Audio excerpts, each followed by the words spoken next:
malaman po natin kung sino-sino yung mga taong responsable doon sa pagbibigay ng insertions po doon sa BICAM o kahit na sa iba pang mga sessions po. Hindi, kasi kami po, ako po, hindi ako member ng BICAM, no? So natuklasan na lang namin ito noong, ako nalaman ko lang yan, I think March 24. March 24 ko na lang nalaman na ganun kalaki. Kala natin nung una, PhilHealth lang binawasan, DepEd lang. Later on, natuklasan ko po na yung mga flagship projects ng administrasyon, ni Pangulong BBM, ibig sabihin po ng flagship projects, yan po yung mga foreign assisted projects, ay tinanggalan po nila ng pondo para maisingit yung mga pondo na gusto nila isingit doon sa BICAM. So kaya po, ako rin, napakahalaga po rin sa akin, na maimbitahan si Congressman Saldico. At doon po sa House of Representatives, meron pong small committee doon pagkatapos ng second reading. So ang pag-insert is not only doon sa BICAM, meron pang insertion doon sa small committee. So since walang makakasagot niyan kung hindi si Congressman Saldico, yun po, request po natin na siya imbitahan. Alam po ba ninyo kung sino-sino yung miyembro ng small committee na binabanggit ninyo? Sa House of Representatives po. Opo. Yes po. Ang chairman po noon is si Congressman Saldico, tapos senior vice chairman ng Committee on Appropriations, majority leader of the 19th Congress, and minority leader of the 19th Congress, Your Honor. Sino po yung vice chair ng Appropriations? Senior vice chair si Congresswoman Stella Luz Quimbo po. Sino po yung majority leader? Congressman Manix Dalipe po, Your Honor. Minority leader? Congressman Nonoy Libanan po, Your Honor. Sa mga tweet, silang apat po ang nagko-compose ng small committee. Yes, Your Honor. Ang nangyayari po, kasi alam ko rin naman po, dahil nagtagal din naman ako sa mababang kapulungan, kumisan po ay 2 hanggang 3 buwan po nating pinagdidebatihan yung budget. Mag-aaway-away pa nga po, kung minsan nga inaabot tayo ng madaling araw. At katapos-tapusan ang sinasabi ninyo ay 4 na tao lang pala ang gagawa ng mga bagay na inyong gusto sanang malaman kung anong nangyari. Tama po kayo, Your Honor. Di ba po, sabi ko nga, magtatalo-talo, magbibigay ng inputs yung mga kasamahan natin. Tapos sa dulo pala, yung 4 na tao lang ang magdidesisyon. At yung problema po doon sa 4 na tao na yon, at least yung BICAM po, may BICAM report po yun eh. Makikita sa BICAM report kung ano po yung original net budget ng isang departamento, Your Honor. Tapos makikita po kung ano yung dinagdag or binawas, Your Honor, at makikita yung natirang pondo. Ang problema po doon sa small committee, wala pong ano yun. Di ba po, nung unang araw namin ng budget briefing, nahandun po si Sec Mina, nahandun po si Yusek Cathy, hiningi ko na po yung report ng small committee. Kasi po, di ba, sa rules po natin sa House of Representatives, Section 39, kung di ako nagkakamali, pero baka mali ako, nakasulat po doon na after 7 days after maipasa ang isang batas or 15 days pagkatapos mag-end ng session, dapat po i-file sa archives lahat ng reports tungkol sa isang House bill. So una po ako nagpahanap sa aking staff, Your Honor, ng records doon sa archives, wala pong mahanap. Kaya nung first day ng budget briefing, hiningi ko po. Wala din sila, hanggang ngayon, wala po silang binibigay. So ibig sabihin, sabi ko, kung walang record yan, ang siguradong nakakaalam po niyan, Your Honor, is si Congressman Saldico. Bago po tayo magpatuloy, let me acknowledge the presence of Senator Sherwin Gatchalian. Wala po kayong nakita sa archive o ayaw po nilang ipakita? Hindi po, kasi yung archives, alam niyo naman po, Your Honor, yung archives natin sa House of Representatives, napakagaling po nun. Kahit yung deliberations ng 1987 Constitution, hanapin niyo po doon. Lahat, transcript, journal, kompleto po yun. Yun, wala talaga. At noong tinanong ko po, noon yung COMSEC, hindi po sila makasagot kung nasaan. Ang sabi ko nga, pa-email na lang sa akin, ang tagal na po noon, hindi in-email, so wala po talaga yun. At imposible naman na walang nakakaalam noon. Alam po ninyo, meron po nga tayong tuntunin sa House of Representatives kahit na po yung kopya ng enrolled bill. May 3 kopya po dapat na nandun po dapat sa opisina ng Secretary General. Sinubukan ko rin po sanang manghiram nun kung meron pero hindi rin po nila naipakikita. Pero ganito po, so ayaw po nila talagang payagan na maimbita si Representative Saldico. Meron bang pagkakataon na kahit paano nakita nyo rin po kung sino talaga ang may kagagawan ng mga insertions doon sa BICAM? Hindi po, ang ginawa ko po, Your Honor, is nag-research na po ako kung sino po yung gumawa ng insertions. Paano po kayo nag-research? Ganito po, okay, mahaba po yung history niyan, Your Honor. To be very blunt about it, di ba po, nung nabawasan ng flagship projects, yung Pangulo, nung nakita niya po doon sa Sagaan na nawala yung kanyang malalaking proyekto, yung flagship projects ng gobyerno, naghanap na po siya kung saan napunta yon. So wala po ako nung unang meeting, pero I think nagkaroon ng meeting, ang dinig ko noong January, tinanong po yung Senate President, si Senate President Escudero, at tinanong po si Speaker Martin Romualdez, hiningi yung listahan noong mga insertions doon sa budget. Ang pagkaalam ko, ulitin ko, wala po ako nung unang meeting, si Senate President Escudero, binigay po yung listahan ng Senate amendments, no? Doon 3 days after the meeting. Nung tinawag po ako sa pagpupulong noong March 24, nalaman ko po na wala pang binibigay yung House of Representatives at that time, in March 24.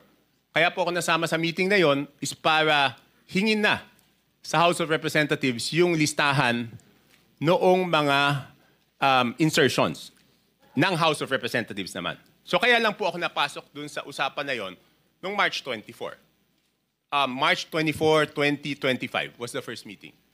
So dahil nga po sa paghahangad ninyo na malaman kung ano-ano yung mga insertions, kanino napunta at sino yung may kagagawan, paano po nyo eventually nalaman kung talagang nalaman ninyo? Hindi, ganito po, Your Honor. So March 24, paglabas ko doon, kasi nagmamadali na si Secretary Bunoan eh. Kasi ang worry niya po noon, March 29, mag-election ban po, di ba? So hindi maa-award, hindi mapapagawa yung projects. At pag hindi po napagawa yung projects, apektado po yung buong ekonomiya natin, di ba po? So paglabas ko, tinawagan ko po si Congressman J.J. Suarez kasi sabi sa akin doon sa meeting na yon na since wala na si Saldico, ang kumakausap na lang sa mga department secretaries ay si Congressman J.J. Suarez. So ang ginawa ko po, Your Honor, tinawagan ko siya, hiningi ko po yung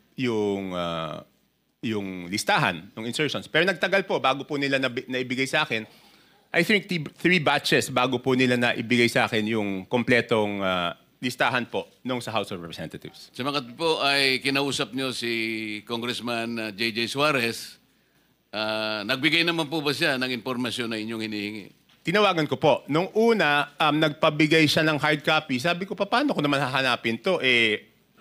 Hard copy. Pero nagtagal eh. Checking ko lang po kung anong date niya binigay. Basta hindi ka agad. Tapos, ang nangyari po noon, binigay rin in 3 tranches. Una, nagbigay ng isang batch. Pangalawa, nagbigay ng isang batch. Tapos yung isang batch na tagalan. So sabi ko, hindi ko po ma-check kung at hindi ko masasubmit sa executive branch kung hindi kompleto. So later on, napilitan namin silang ibigay yung kompletong listahan, Your Honor. Ano po ang nakita ninyo nung ibigay nila ang kompletong listahan sa inyo? Hindi, ginawa ko lang, Your Honor, is pinagkumpara ko po yung di ba po, admittedly, lahat naman po kaming congressman, pag nakita yung NEP, ang natural na tendency naman hihingi ng extra para sa aming distrito. Okay? So susulat po kami. At least ako, sumusulat ako. So siyempre, nung binigay sa akin yung listahan, ang unang naisip ko noon, ang una ko pong naisip is, kung ikaw, congressman, hihingi ka para doon sa distrito mo. Hindi ka naman hihingi para sa ibang distrito. So minatch-match ko po yung data. Ang haba doon, hindi ko alam kung gaano karami. Ang una kong ginawa, kasi wala naman nakasulat na congressman doon. Ang nakasulat yung district. So para malaman ko yung congressman, hihingi ko po kay Yusek Cathy. Pinadala ko sa kanya yung file, and she can confirm this. She is here. Sabi ko, Yusek, pakiisa-isa mo nga. Lagyan mo kung sino yung congressman kasi gusto ko i-compare yung proponent tsaka yung congressional district. Kung congressional district, hindi ko naman kabisado kung sino yung congressman doon eh. So ang sabi ko sa kanya, pakilagay mo yung pangalan ng congressman. So binalik niya po sa akin. Pagkatapos noon, sabi ko po kay Congressman Suarez, ikaw naman, ilagay mo yung pangalan ng proponent. Sabi niya, bakit kailangan yung proponent? Kailangan siyempre malaman kung sino yung nag-request. So later on, matagal, hanggang nung sinabi ko, walang gagalaw dito, hindi ko maprepresent ito. Kasi pinapaayos sa akin eh.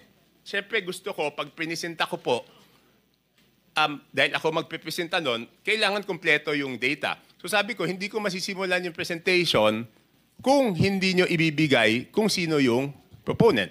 So later on, naibigay din. Wala lang yung telepono ko sa akin, Your Honor. Hindi ko ma-check na andun.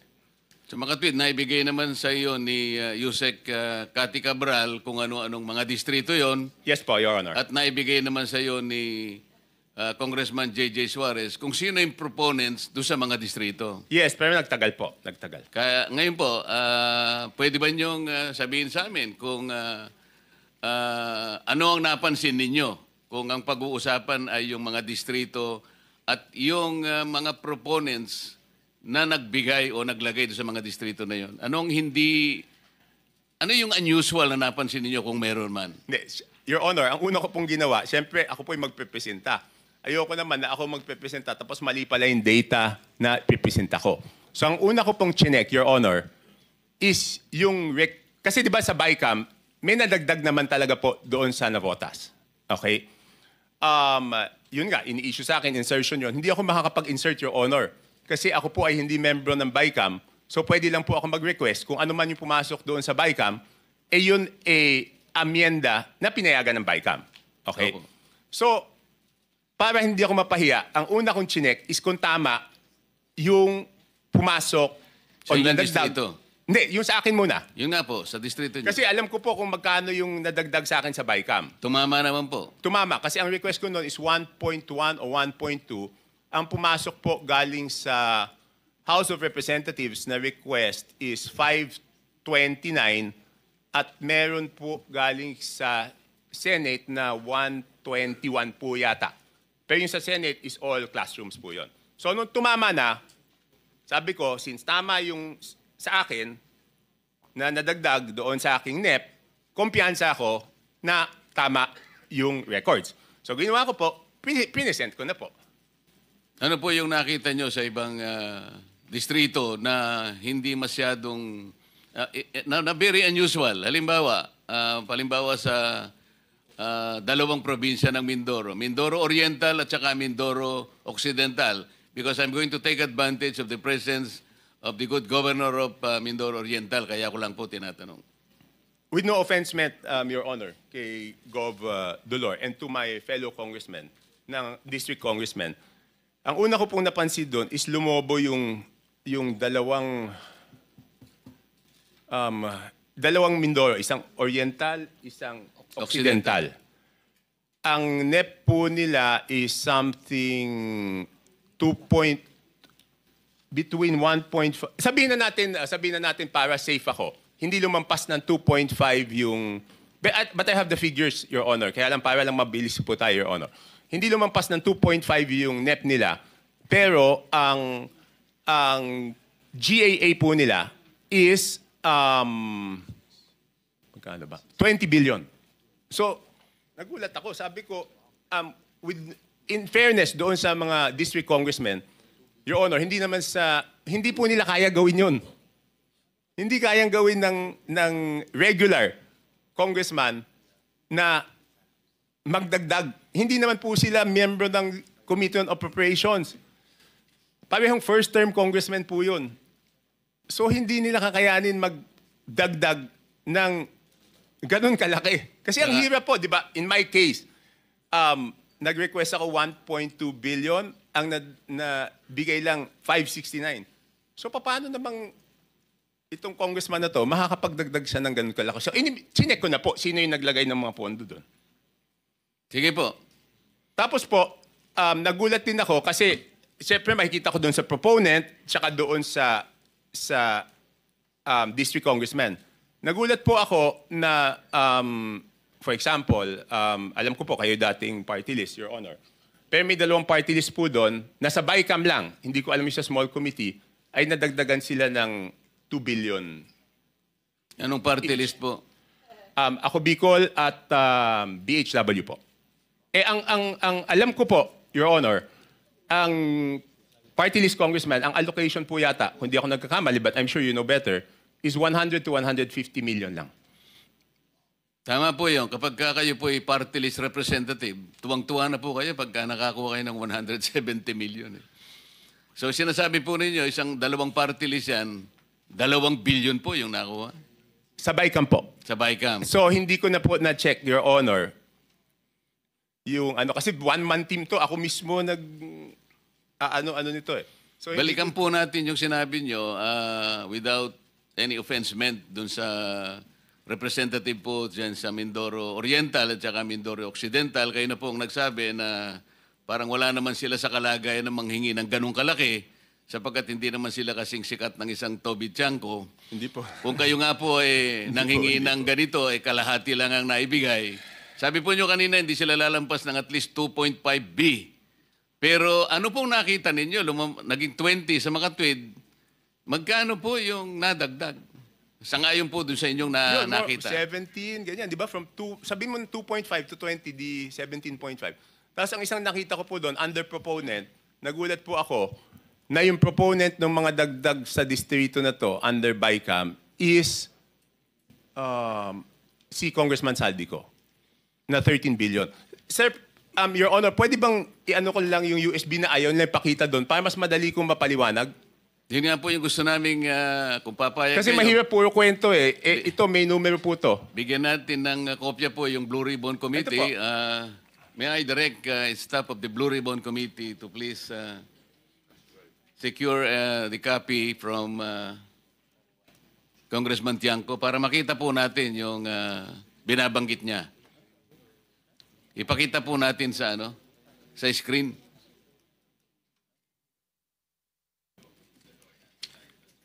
Let me acknowledge also the presence of Senator Rapi Tulfo.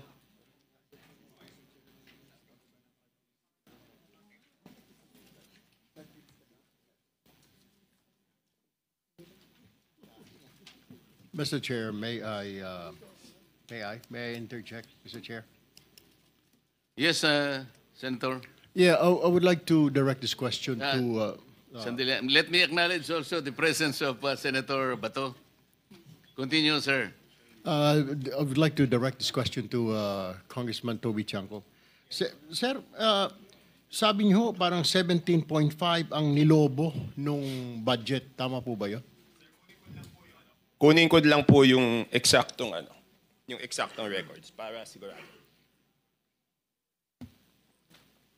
Kasi parang sinasabi niyo, 2 something lang ang request nung district na yon. And you don't believe na hindi nila kaya yung kasi mga ordinary at mga bagitong congressman. Tama po ba yon? Hindi naman po ordinary, sir. Regular. Yeah. What I mean to Regular. say, sa district ho na yon. Tama po ba? Yes, Your Honor. Ang tanong ko po ngayon, sir, may naririnig po tayo, ito po yung common lingo ito, yung sinasabing parking fee. Hindi ho kaya nagkaroon ng yung pondo na yon ay pinarada lang dito ng isang congressman na hindi naman taga roon. Ito ang tawag ay parking. Have you heard that, Mr. Chair? Yes, sir. Yes, Your Honor. Nadinig ko na po yun. Pero 2 term po yan, di ba? Kung matatandaan niyo sa Kongreso, isa yung parking, isa yung sagasa. Could you tell us the difference Di ba yung between parking, Your and sagasa? Honor? Yung parking rep, Tiangco, medyo kabisado ko, pero yung sagasa, hindi ko pa, pwede bang ipaliwanag mo yung sagasa? Hindi. Yung parking po, Your Honor, is nakiusap ka dun sa district congressman. Yes. Pumayag yung district congressman. Yung sagasa po, Your Honor, is wala kang magagawa sa ayaw mo't sa gusto. Mas matindi pala yun. Oh, Your Honor,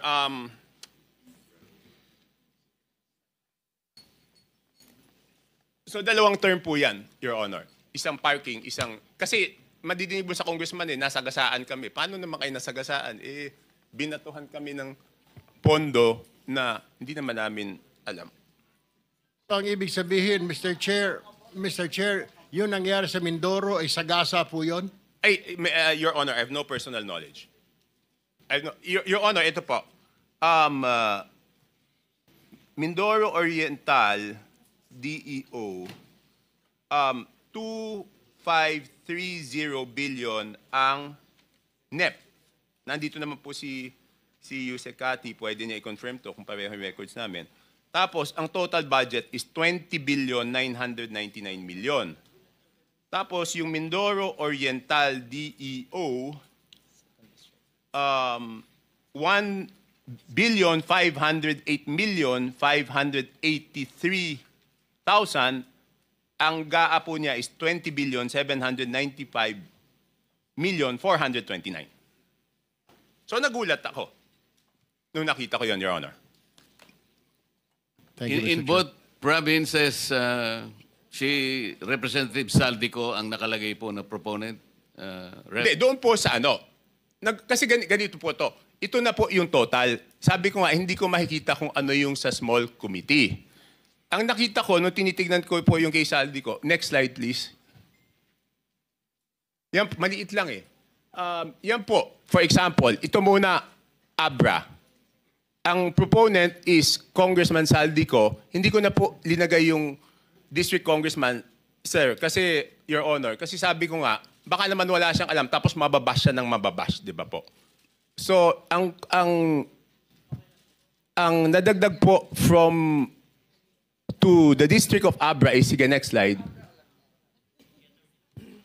is 3,400,000,000. Your Honor, hindi ko po mabasa. Basta 3,400,000,000. 68,345. Ayan po, Your Honor. Okay. Yan po, out of Saldico's insertion. Okay, next slide. Yan na po yung Mindoro. Yung next is Mindoro. Tignan ko lang po dito sa akin. Meron din akong kopya niyan. Your Honor.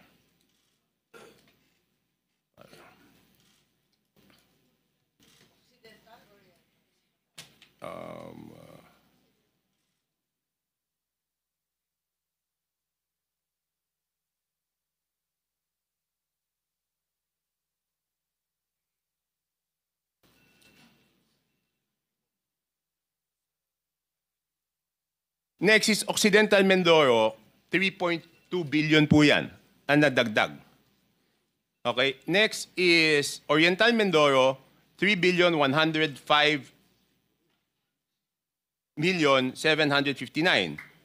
Next is total po ng Romblon is 620 million. Tapos next po, Bukidnon is 580,222,000. I would like to clarify, Your Honor, I will make it clear, hindi po ito district ni Congressman Joe Zubiri. Hindi po. Just to clarify, hindi niya distrito yan. Tapos yan, sunod-sunod na po. Itong Camarines Norte, 550 million. Itong, ano ba yung sumunod?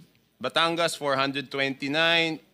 Meron pa pala ulit na Mindoro, hindi ko alam bakit nahiwalay ito, baka ibang district ito, 400 million. And then Sarangani, 300. So next slide, pag tinotal niyo po, yan, magbabalanse po yan. 13,803,693 with Congressman Saldico as proponent. And pag tinotal mo yung district, yung subtotal, 13,803,693,000, Your Honor. For the record, ang binabanggit po nating Representative Elizaldico, siya po yung chairman ng House Appropriations Committee.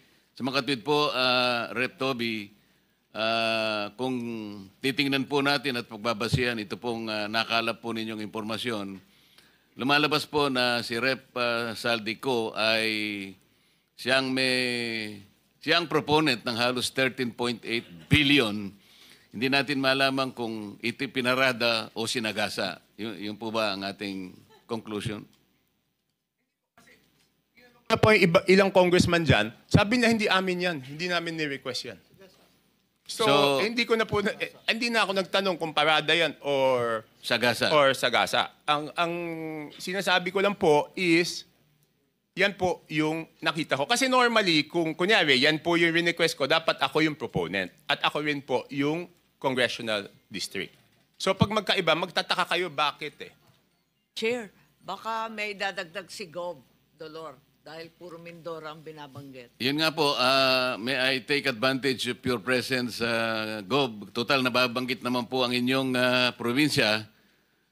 siguro po makapagsalita kayo sang-ayon po dun sa revelations po ni Representative Toby. Your Honor, nag-request po ako kay Gov. Dolor. Tapusin ko lang, mabilis na lang to eh. Okay. Thank you. Yes. So makikita ko po, yung Ako Bicol, yan po, ang BICAM is 2,295,000,000. Next slide. Yan. Next slide. Yan. Ang Ako Bicol, ang ano po niya, ang napunta po sa BICAM pa lang is 2,295,000,000. Again, hindi ko alam yung small committee. And then yung BHW po, ang total is 2,064,000,000. At ito po, Your Honor, buti na lang naagapan to kasi po, hanggang ngayon, hindi po rini-release yan. Kasi nung natuklasan na ganyan, nakakapagduda, hindi po ni-release. Your Honor, pwede po ako magtanong kay Yusek Cathy. Meron lang ako gusto i-clarify, Your Honor. Please proceed. Yusek, di ba ginagawa ito short of award, di ba po? Yes, sir. Kapag na lumabas na po yung GAA, pwede na po silang mag-advance procurement short of award hanggang ma-download po yung pondo sa implementing office. Okay. Yusek Cathy, kung yan po ay short of award, ibig sabihin meron na yung lowest calculated bid. Tama po? I'm not very familiar Yes, with most procurement. probably. Most probably. Hindi, ganito lang po, Point of Your order, Honor. Mr. Chair. Yes. With all due respect, Mr. Chair, point of order po. What is the point of order? Just to remind all of us, Mr. Chair, na the resource person, if wanting to field a question to another resource person, must do it only through the chair po. Hindi sila pwedeng diretsong Pinayagan ko naman po, magtanungan. kaya para maka-economize ng time, kaya Alright, total Mr. magkatabi Chair, naman I sila. submit. Opo. Thank you. Thank you for I'm sorry. the point of Most order. I'm sorry. probably, Your Honor. Your Honor, pwede bang malaman kay Yusek Cathy kung... hindi, pwede na lang po ganito, Your Honor. Pwede pong hingi na lang kay Yusek Cathy i-check kung meron na po itong lowest calculated bid short of award. At kung merong lowest calculated bid short of award, isubmit po sa committee ninyo kung natuloy yung bidding, kung sino po yung most probably na mananalo kasi siya po yung lowest calculated bid. Sa tingin ko napakahalaga yun para sa inyong committee, Your Honor. Thank you, Rep. Toby. I think that is in order sa Yusek Cathy. I think you should Yes, Your Honor. submit to the committee kung alin na dito yung binabanggit ni Rep. Toby na nagkaroon na ng, what is your term? Bidding short of award. Bidding short of award. Para malaman po natin at mabantayan na. Can you do that, Yusek Cathy? Yes, Your Honor. We will direct all the implementing offices, whether it's regional office or district engineering office, to submit all the bidding documents of these projects that are bidded out short of award, Your Honor. Thank you. Thank you for your cooperation. Your Honor, ang request ko po, kung pwede, kung papayagan po ng committee, bibigyan ko po si Yusek Cathy nito para ilagay na niya. Hindi naman po kailangan po siguro ng committee, Your Honor, yung buong records. Kailangan lang ilagay kung sino yung posibleng mananalo kung natuloy po. Yes, I think that is in order. Kung pwedeng maibigay nyo na rin ang kopya kay Secretary Yusek Cathy. Yes, Chair? Your Honor. Thank you, Your Honor. That's all. Chair, pwedeng humirit. Yes, Senator Amy. Maraming salamat, Chair. Palibasa natututo tayo ng wika ng Kongreso. May sagasa pala, may parking pala. Ano naman yung allocable at non-allocable? Lagi kong naririnig sa Kongreso, hindi ko maintindihan. To whom are you directing the question, Senator Kung Amy? maaari kay Congressman Toby, kasi naririnig ko, kung meron sila allocable, yung non-allocable, wala sila. Paano ba yun? Your Honor, hindi ko po alam yung allocable at non-allocable kasi importante lang, pag lumabas po yung NEP, ang titignan ko po lang po doon is yung total NEP. Hindi ko na po tinitingnan ko ano po yung allocable tsaka non-allocable. Baka po si Yusek Cathy po ang nakakaalam, Your Honor. Yes, Mr. Chair, mukhang alam ni Yusek Cathy. Your Honor, Mr. Chair, let me explain.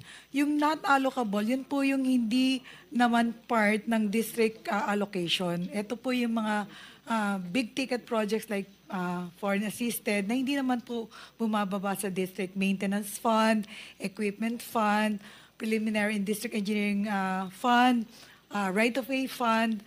Yun pong district allocable, yun po yung based on, a parametric formula that the Secretary Bonoan has instructed to prepare at least to determine more or less ano po yung ceiling ng budget kada distrito, Your Honor, Mr. Chair. So, sa pagtingin ng district, halimbawa yung district engineer, yung sinasabing allocable, yung kanya na ibibid. Tama po, ba Your yun? Honor. Tapos yung non-allocable, Opo. madalas napupunta sa region o di kaya sa central office. Ganun ba yun? Your Honor, most probably, Your Honor, yes. Hindi po part ng district office yung non-allocable. Okay, thank you. Rep. Toby, siguro doon sa parada at saka sa gasa, doon sa parada malaman natin magkano yung parking fee siguro para sa kaalaman din ng committee. Doon sa sagasa, ano kaya yung ginamit na pang sagasa? Pison kaya o train o kung paano? Kasi kailangang malaman din natin. Your Honor, hindi po ako sumasama sa mga usapang parking, so hindi ko po Opo, alam po namin yun. Baka lang alam ko po, hindi po ako pumapasok sa sa pagsisiyasat ninyo ay makatulong naman kung ilan yung mga parking fees po. Sapagkat sinusuri na rin po ito, kaugnay din ng pagtukoy natin sa maanumalyang mga flood control projects. Your Honor, pasensya na po. It's baka third-hand information, chismis eh. So ayoko naman magsabi ng chismis kung hindi naman yung mismong naparadahan ang magsasabi sa akin na siya'y naparadahan ng ganun. Salamat po.